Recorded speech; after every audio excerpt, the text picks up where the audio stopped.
Buenos días con todos. Vamos a pasar al tema de patología anorrectal. Es un tema preguntado, es un tema corto que no tiene muchas complicaciones.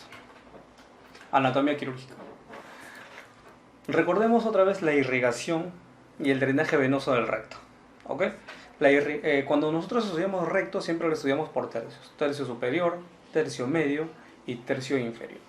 La irrigación del tercio superior del recto es dada por la rectal superior, que es una prolongación directa de la vena mesentérica inferior.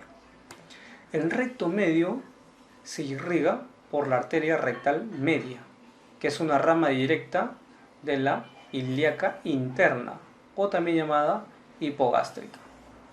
El recto inferior se irriga por una arteria rectal inferior, que es rama de la arteria pudenda interna. Y la arteria pudenda interna a su vez es rama de la ilíaca interna o hipogástrica. ¿Okay? El drenaje venoso del recto tiene también una característica especial. El recto superior drena hacia el sistema portal y el recto medio e inferior drena hacia el sistema de drenaje sistémico. ¿Ok? ¿Por qué? La vena mesentérica inferior, ¿hacia dónde desemboca arriba? Hacia la esplénica. La esplénica se une con la mesentérica superior y forman la vena porta. Y la vena porta llega hacia el hígado. ¿Ok? Es un sistema portal. Y lo que es el tercio medio y el tercio inferior drenan hacia la vena cava inferior. De la vena cava inferior ya no pasan por el hígado, sino que llegan a la vena cava inferior. De la vena cava inferior llegan hacia las cavidades derechas y de ahí se va el resto de la economía. Eso es para que recuerden. Hablando sobre hemorroides. Las hemorroides vienen a ser una dilatación venosa de los plexos venosos rectales. Cuando nosotros hablamos de hemorroides, siempre hemos escuchado que existen hemorroides internas y hemorroides externas. ¿Por qué internas y por qué externas? Internas porque están por arriba o por encima de la línea dentada. Y externas porque están por debajo de la línea dentada. Las hemorroides, por acá hay un plexo rectal interno y acá hay un plexo rectal externo. Las hemorroides internas nacen de los plexos de los plexos rectales internos por encima de la línea pectínea, y las hemorroides externas nacen de los plexos hemorroidales o rectales externos por debajo de la línea pectínea. Y las que se clasifican en grados son las hemorroides internas. Las clasificaciones internas pueden ser grado 1, grado 2, grado 3 o grado 4, lo que ustedes ya conocen. ¿Ok? Enfermedad hemorroidal, definición, viene a ser un conjunto de síntomas y signos que provocan dolor, ¿ya? Dolor, sangrado, prurito y prolapso. Son secundarias alteraciones estructurales, dilatación, ingurgitación y proceso inflamatorio a nivel del tejido hemorroidal. Pueden ser externas o pueden ser internas. ¿Ok? La clasificación de las hemorroides internas y su tratamiento quirúrgico y su tratamiento médico quizás, ¿no? Grado 1 son aquellas en las cuales hay un sangrado, ¿ya? Generan molestias, pero no hay un prolapso visible. Sin defecación y con defecación. No hay un prolapso visible. El tratamiento es un tratamiento médico.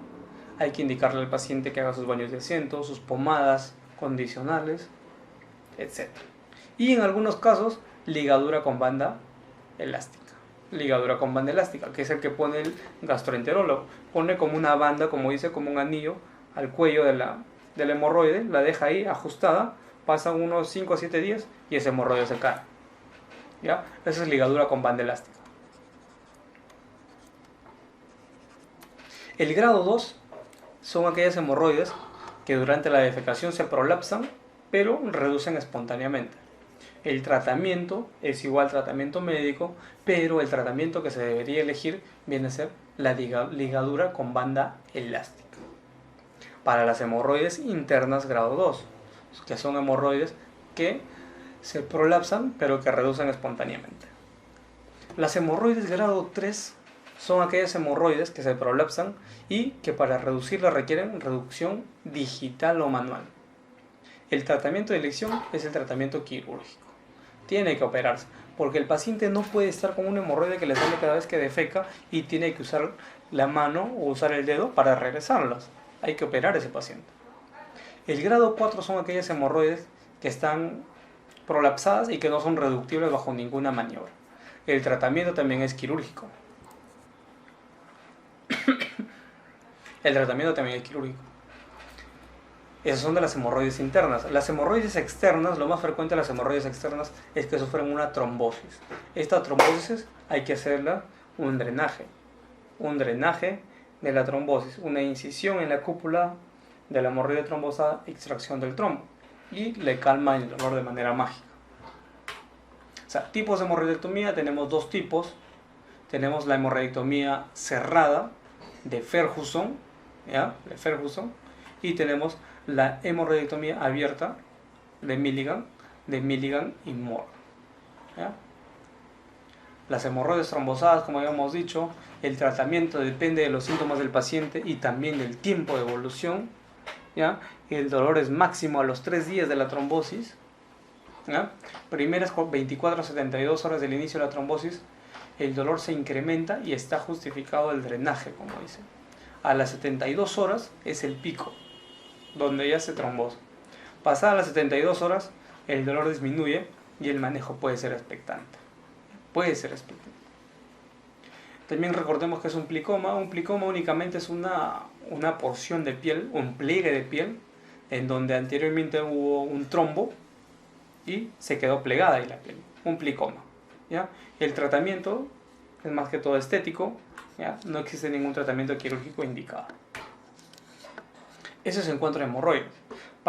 Dejamos hemorroides y vamos a fisura. La fisura anal viene a ser una herida, una laceración en la zona del ano o del conducto anal. Generalmente son en la cara posterior,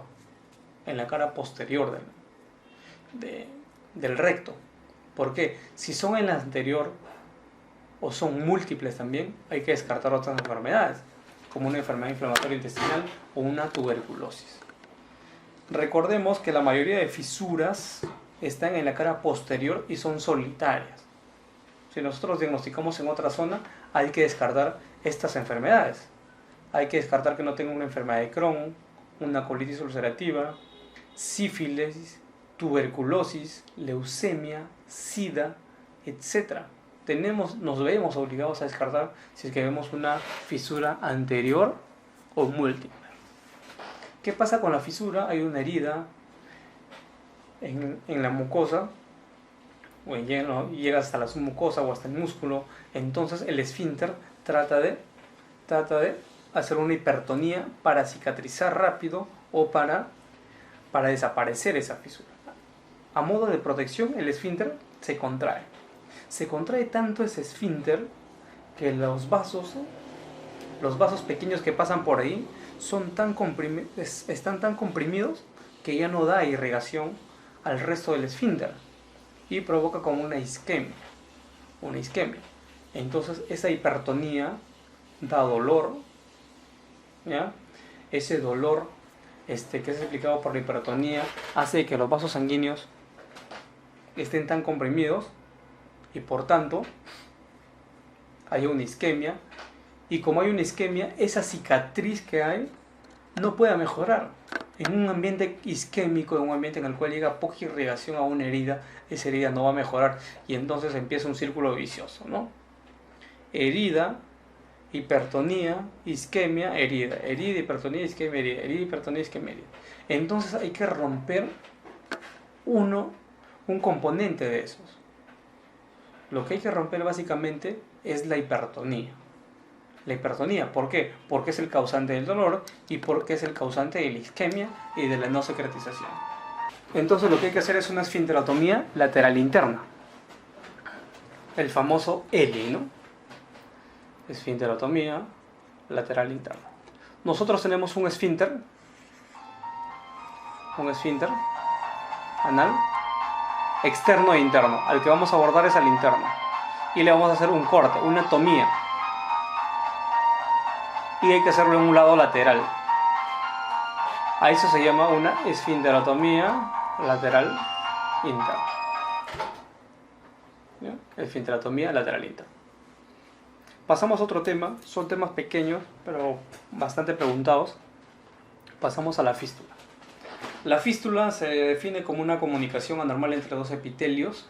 En este caso, los epitelios que se comunican viene a ser la porción cutánea y la porción del tubo digestivo, que puede ser recto o puede ser ano. ¿Ya? Existe una clasificación de fístulas que se llama la clasificación de Parkes, en el cual él divide las fístulas simples y fístulas complejas.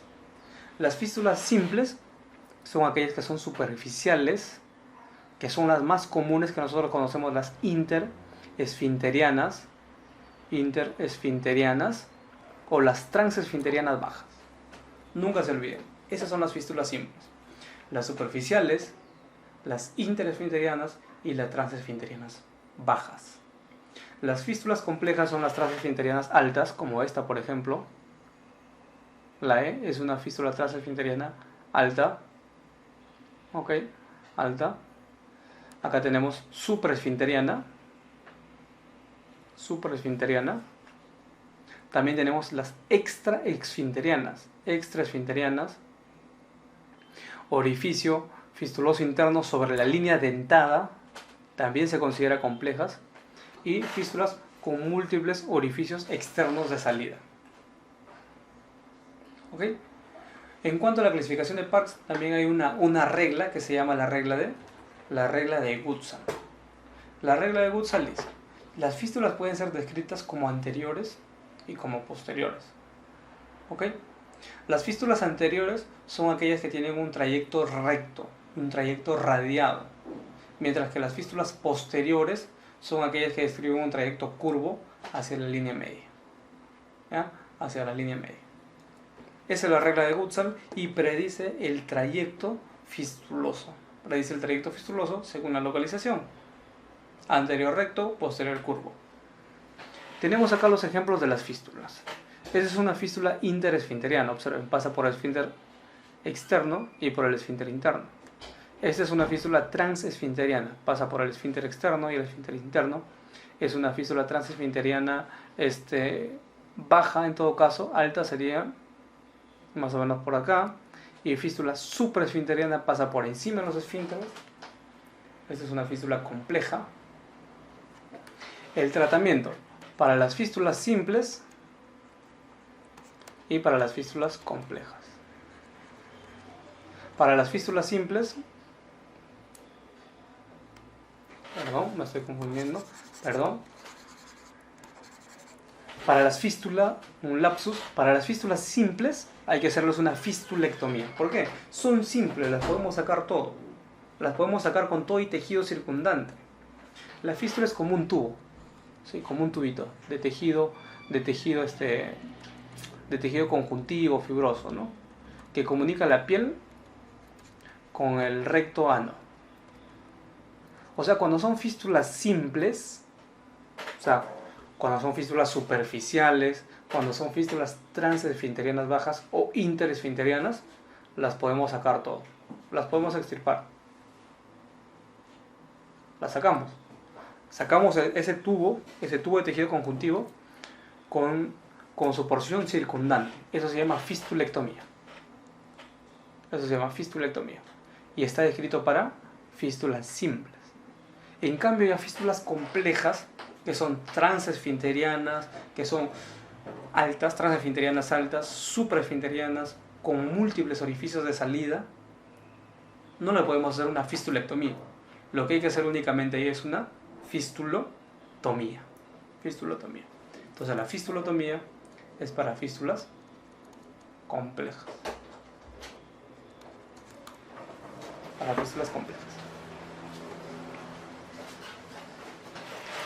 Recuerden que las fístulas son el producto de un absceso perianal, ¿no? Todo absceso busca un drenaje. Si no lo hacemos quirúrgicamente o manualmente los abscesos buscan un drenaje espontáneo y la forma de drenaje de un absceso viene a ser una fístula. Y los abscesos, por lo tanto, según la localización en donde estén, van a dar su tipo de fístula, ¿no? Absceso intraesfinteriano, una fístula intraesfinteriana, un absceso supraesfinteriano, una fístula supraesfinteriana, etc., ¿no? La clínica de los abscesos son dolor en la zona, aparte del dolor en la zona perianal, puede haber flogosis, aumento de temperatura, fiebre, malestar general, dificultad para sentarse, ¿no? Mientras que el síntoma principal de una fístula es la sensación de humedad constante en la zona perianal.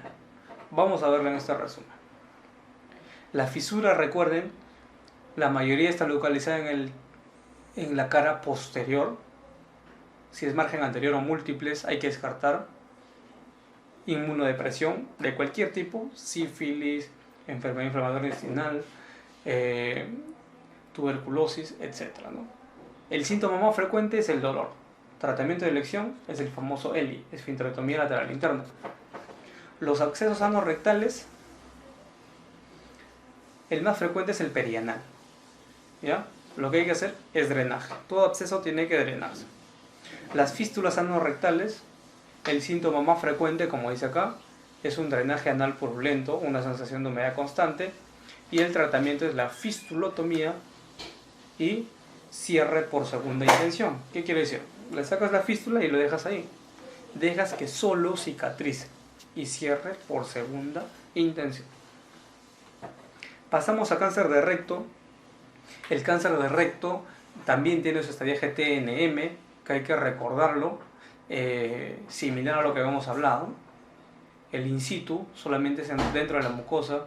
El T1 invade la submucosa, el T2 invade la muscular propia y el T3 llega a la serosa y a la subserosa.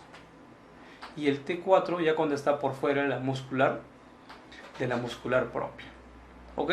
Igual tiene su clasificación con ganglios, su clasificación con metástasis. Lo que quiero que recuerden es el estadio del paciente, y que hay que recordar esto.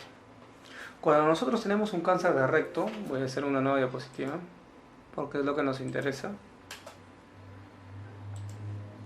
Cuando nosotros tenemos un cáncer de recto,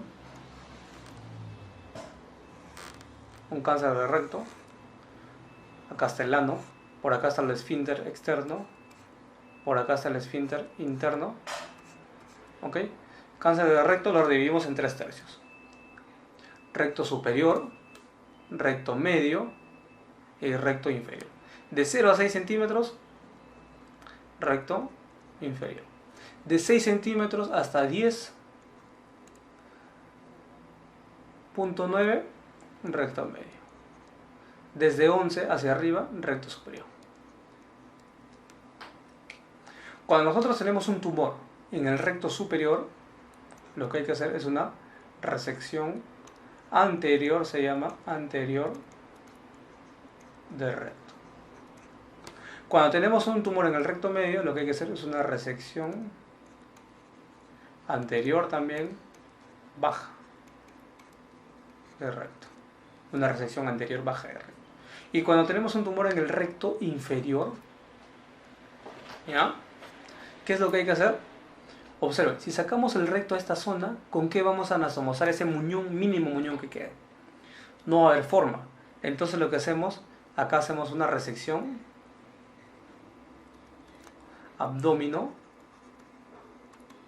perineal. ¿Por qué abdomino perineal? Abdomino porque la porción superior del recto, o sea, hay que sacar acá todo el recto, la porción superior del recto se saca por vía abdominal, pero la porción inferior, más o menos los 4 o 5 centímetros, hay que abordarlo por el perineo. Cortamos alrededor del recto, jalamos el recto y vamos extrayendo ese recto. Por eso se llama resección abdomino-perineal o en 2 fases. ¿Ya? Abdomino-perineal o en 2 fases. Eso es en cuanto al tratamiento quirúrgico. Pero las últimas guías mencionan que el recto medio y el recto inferior antes de operarse tienen que recibir neoadyuvancia. ¿Qué significa neoadyuvancia? Recibir quimioterapia y radioterapia antes de la cirugía. Por lo tanto, se nos preguntará, paciente que tiene un diagnóstico de un NM de recto medio, lo primero que hay que hacer es neoadyuvancia. Después de la neoadyuvancia hay que esperar 8 semanas y después de las 8 semanas hay que hacer una resección anterior baja de recto. Si tenemos un NM de recto inferior, ¿qué hacemos? Le damos neoadyuvancia más esperar 8 semanas y luego hacer una resección abdominoperineal. ¿Ya? ¿Qué significa NA? Neoadyuvancia. ¿Neoadyuvancia con qué? Con quimioterapia y radioterapia. ¿Ya? ¿Qué significa neoadyuvancia? Antes de la cirugía. Adyuvancia significa después de la cirugía. Son términos que también lo van a leer cuando lean el apartado de ginecología. ¿Y qué pasa si tenemos un NM de recto superior? Perdón. Un NM de recto superior. ¿Le damos neoadyuvancia y esperamos 8 semanas? No, un NM de recto superior directamente hay que ir a una resección anterior de recto. Ese es el tratamiento actual de un NM de recto. ¿Ok? Recto medio, recto inferior, neoadyuvancia, espera 6 a 8 semanas y hacemos la respectiva cirugía. NM de recto superior, resección anterior de recto. ¿Ok? Entonces, el tratamiento del cáncer de recto bajo, localmente avanzado, ha cambiado en la última década hacia la neoadyuvancia con quimio y radioterapia. ¿Verdad? Pacientes con un tumor de cáncer medio e inferior localmente avanzado, tratados con intención curativa con radioterapia más 5 fluoracilo con leucovorin. ¿Ok? En esta serie la quimio-radioterapia preoperatoria tiene un impacto marcado en el Dow staining patológico. ¿Qué quiere decir? De que el tumor de ser un T4 puede llegar a ser un T2. Por la quimio y la radio disminuye de tamaño y hace de que podemos operarlo con mayor facilidad. Otra cosa que olvidaba y que tienen que tener en cuenta es que cuando resecamos el recto, o sea, una resección baja de recto y una resección abdominoperineal, hay que sacar la grasa que está alrededor del recto. La grasa que está alrededor del recto. Esa grasa que está alrededor del recto se llama mesorrecto, más extirpación total de mesorrecto, más extirpación total de mesorrecto. Ok, tratamiento correcto. ¿Qué es lo que hacemos en el hospital día a día? En el servicio de colon y recto del Hospital Rebagliati son los protocolos que aplicamos y son los protocolos actuales. Son lo que las últimas guías están proponiendo y qué es lo que se hace a nivel de todo el mundo. ¿Ok?